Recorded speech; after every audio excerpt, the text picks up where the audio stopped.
Começa agora o Formação em Debate. Hoje nós vamos falar sobre o protocolo de ações e cuidados para mulheres grávidas no município de São Paulo em relação ao Zika vírus. É a oportunidade de você, profissional da saúde das nossas unidades, tirar as suas dúvidas sobre o tema. Quem vai responder as perguntas é o Dr. Adalberto, que é ginecologista e responsável pela área técnica de saúde da mulher da Secretaria Municipal da Saúde. Boa tarde, doutor. Obrigado por estar aqui com a gente. Muito obrigado, Tiago, pelo convite e estamos à disposição de todos os colegas da atenção básica, das unidades de saúde, para esclarecer uma série de dúvidas que ocorrem com relação ao Zika vírus. Com certeza.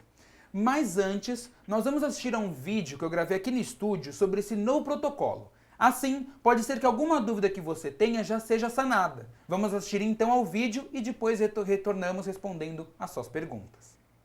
Vamos ver agora como é o protocolo de ações e cuidados para mulheres grávidas no município de São Paulo com suspeita ou infecção pelo Zika vírus. Vamos começar pelo planejamento reprodutivo. O direito e a autonomia da mulher em escolher o melhor momento para engravidar ou a sua opção por não engravidar devem ser respeitados. Os profissionais de saúde deverão acolher e orientar essas mulheres e esclarecer as possíveis dúvidas. Mulheres que optarem por não engravidar devem ser orientadas quanto a métodos contraceptivos efetivos e disponíveis na rede pública. As que desejarem engravidar, orientar sobre o acompanhamento pré-natal. Sobre o acompanhamento pré-natal. Deve-se considerar que o risco ou a infecção pelo Zika vírus constitui mais uma fonte de ansiedade, medo e insegurança nesse período. A participação do companheiro nesse processo é muito importante. Além das medidas preconizadas pelo pré-natal do homem, deve-se aproveitar a oportunidade para esclarecê-lo sobre o Zika vírus e as medidas preventivas pessoais e de combate ao vetor e uso de preservativo de rotina durante a gestação. Vamos falar agora sobre consultas de pré-natal. Na primeira consulta de pré-natal e nas consultas seguintes, você deve perguntar sobre os sinais e sintomas da doença, aconselhar sobre medidas de proteção individual contra picadas de mosquito e ações para controle de foco do mosquito. A cada consulta, as gestantes devem ser orientadas para procurar a unidade de saúde mais próxima de sua residência ou trabalho, caso venham a ter sintomas de infecção por Zika vírus. Se a gestante teve episódio de infecção sugestiva de Zika, como exantema, febre, conjuntivite e artralgia, deve-se registrar essas ocorrências na caderneta da gestante. É importante esclarecê-la que o fato de ter apresentado exantema ou mesmo infecção confirmada pelo Zika vírus não significa necessariamente que a criança terá microcefalia.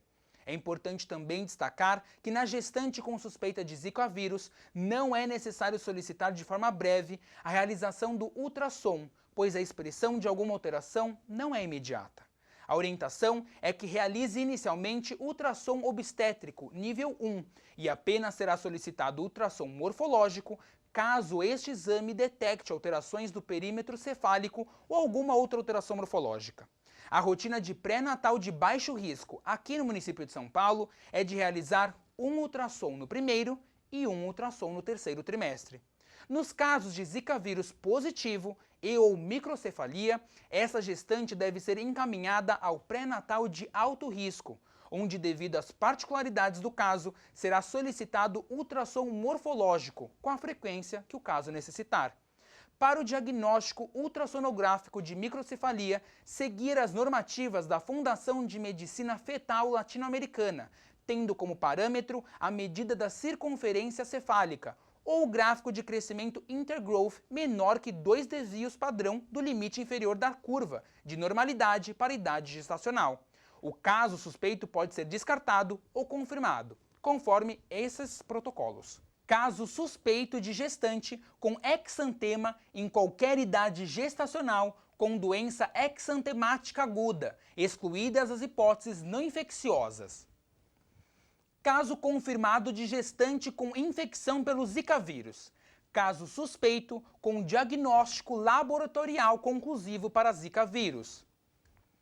Caso descartado. Caso com identificação da causa do exantema que não seja a infecção por Zika vírus. Notificação em ficha para o Zika vírus na Covisa e na SUVES. Vamos falar agora sobre instruções para a coleta de materiais para exame laboratorial, orientações do Instituto Adolfo Lutz. Para gestante ou puérpera, coletar a amostra da gestante com exantema agudo ou da puérpera, cujo recém-nascido tenha diagnóstico de microcefalia. Essa tabela, como vocês podem observar.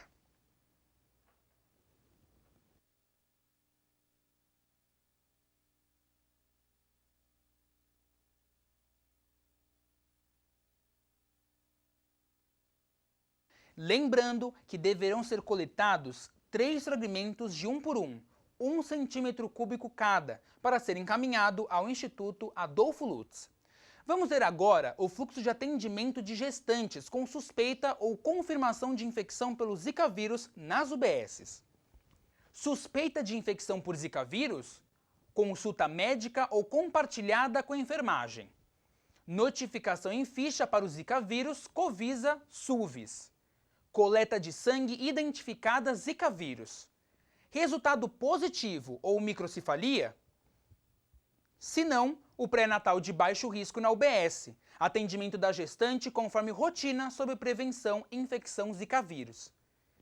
Se sim, pré-natal de alto risco e ultrassom morfológico. E acompanhamento e apoio à equipe multiprofissional. Em caso de gestante suspeita clínica de Zika vírus, é preciso pedir o ultrassom obstétrico nível 1. Aqui pode haver uma suspeita de microcefalia ou outras anomalias fetais. Se der positivo, é preciso pedir o ultrassom morfológico. Em caso negativo, segue normalmente a rotina do pré-natal. Vamos ver agora o procedimento para a coleta de exame para Zika vírus. A coleta de sangue deverá ser realizada na gestante que apresentar exantema, até 5 dias do aparecimento do exantema, após a exclusão de outras causas infecciosas e não infecciosas. Coletar o sangue e encaminhar ao Instituto Adolfo Lutz, mesmo fluxo do chikungunya. A solicitação deverá ser identificada como Zika vírus e ou chikungunya. No caso de suspeita de dengue, o sangue coletado seguirá o fluxo previamente determinado e será encaminhado para o Centro de Controle de Zoonoses. Mesmo antes do resultado, deve-se fazer a notificação. O teste utilizado é o PCR, para detectar material genético viral. Este exame dá resultado positivo predominantemente até o 5º dia no soro e 8º dia na urina. Portanto, os exames devem ser colhidos nesse período.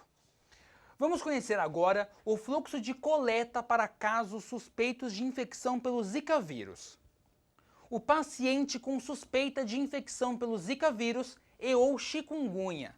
A coleta de sangue, 7 ml de sangue total ou 4 ml de plasma e identificação no pedido se Zika vírus e ou chikungunya.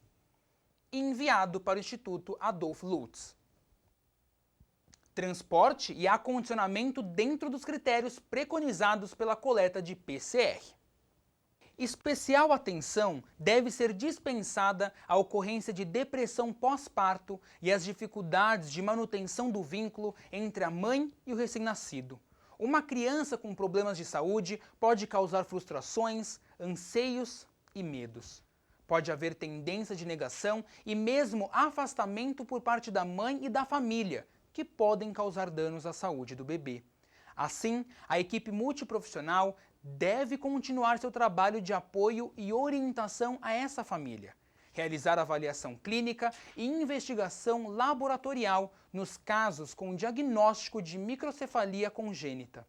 É imprescindível notificar todo o caso de microcefalia e gestante com exantema, comunicar por e-mail ou telefone o Centro de Informações Estratégicas de Vigilância em Saúde ou também a Supervisão de Vigilância em Saúde. A investigação inicial será realizada pelo CIEVES e ou a SUVES, da área de abrangência do notificante. Vamos ver os contatos do CIEVES. O e-mail notifica@prefeitura.sp.gov.br ou por meio dos telefones 3397-8259 ou 8214. No protocolo da Secretaria Municipal da Saúde, você ainda tem os procedimentos de notificações dos casos de microcefalia e gestante com exantema.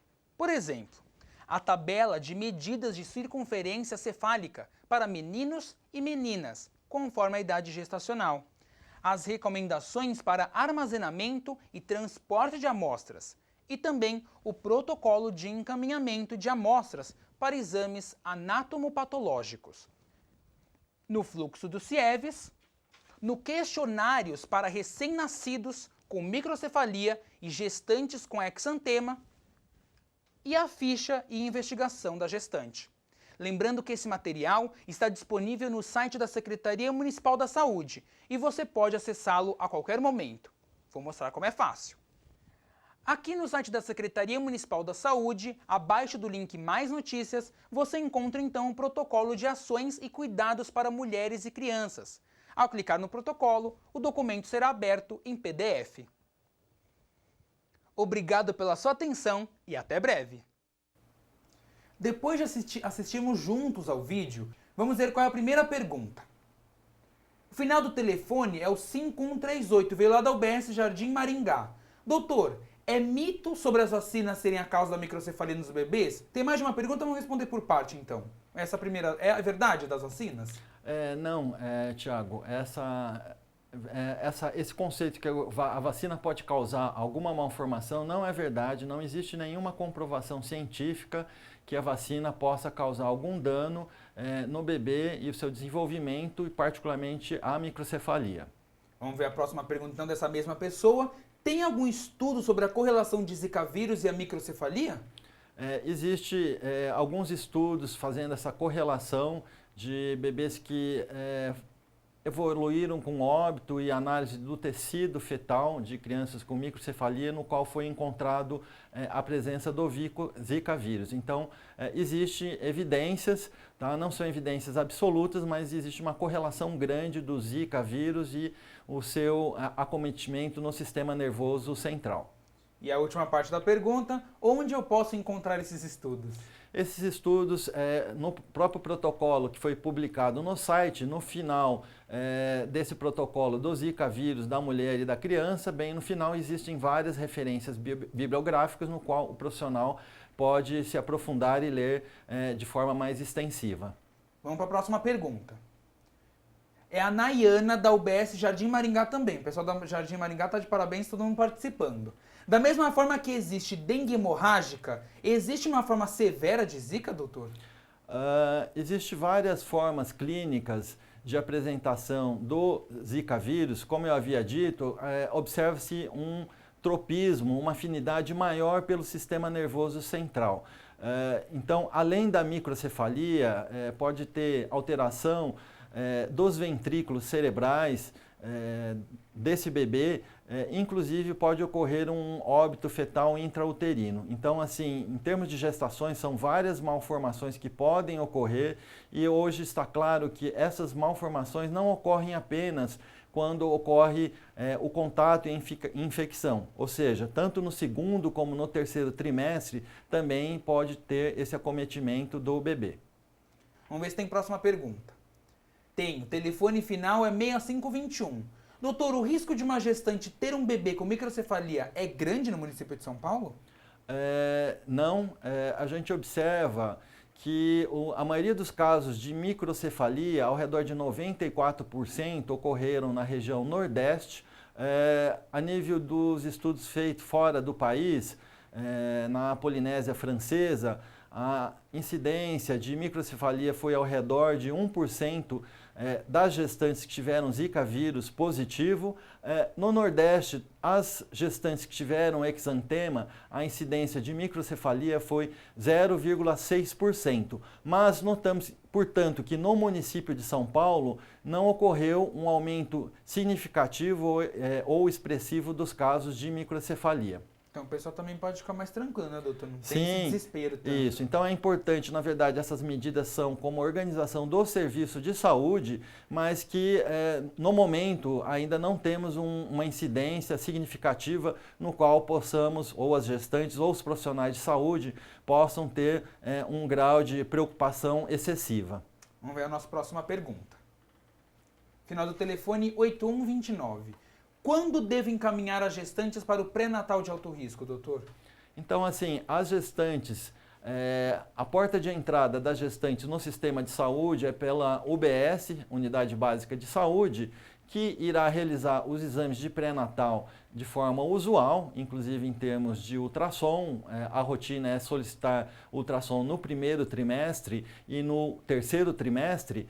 Então, as gestantes, apenas com alteração morfológica, no caso microcefalia ou outras alterações encontradas nesse ultrassom de primeiro nível, que serão encaminhadas para o pré-natal de alto risco e, portanto, no pré-natal de alto risco que será feito o ultrassom morfológico com a frequência que será necessária. Então, esses são os casos que devem ser encaminhados para o pré-natal de alto risco, além daquelas gestantes que tiveram o exantema e que tiveram a confirmação da presença do Zika vírus no seu exame laboratorial, essas que devem ser encaminhadas para o pré-natal de alto risco. Vamos ver a próxima pergunta que a gente recebeu. Final do telefone 8562. Doutor, na gestante com exantema e demais sinais e sintomas de Zika vírus, qual o período para a coleta do exame de laboratório para confirmação? Então, assim, é importante a gente esclarecer que, a nível de saúde pública, o exame que temos disponível neste momento é o exame de biologia molecular chamado PCR. Portanto, esse exame ele só tem a capacidade de fazer o diagnóstico na fase aguda da doença. Então, o melhor período para a positividade desse exame é, no exame de sangue, 5 dias após o início dos sinais e sintomas do Zika vírus, e a nível da urina até o 8º dia. Então, esse é o exame que é solicitado, o PCR, no sangue até o 5º dia e na urina até o 8º dia. Não temos ainda disponível na rede pública, portanto, a sorologia, que poderia fazer um diagnóstico dos casos que ela foi acometida de uma forma antiga, anterior a esses sinais e sintomas. Pessoal, infelizmente o nosso tempo acabou. Mas se você enviou alguma pergunta e ela não foi respondida, é só você mandar o questionamento por e-mail do doutor. Anote aí, ó. É adalbertoaguemi@prefeitura.sp.gov.br. Anota aí tranquilamente, tá aparecendo aqui embaixo, adalbertoaguemi@prefeitura.sp.gov.br. Doutor, muito obrigado por nos esclarecer as dúvidas sobre esse tema tão importante. Imagina, Thiago, muito obrigado, né? Estamos à disposição de toda a equipe que está na atenção básica para esse esclarecimento, para uma informação tranquila e serena dentro da realidade do município de São Paulo. Gente, obrigado pela sua atenção, abraços e até mais. Tchau, tchau.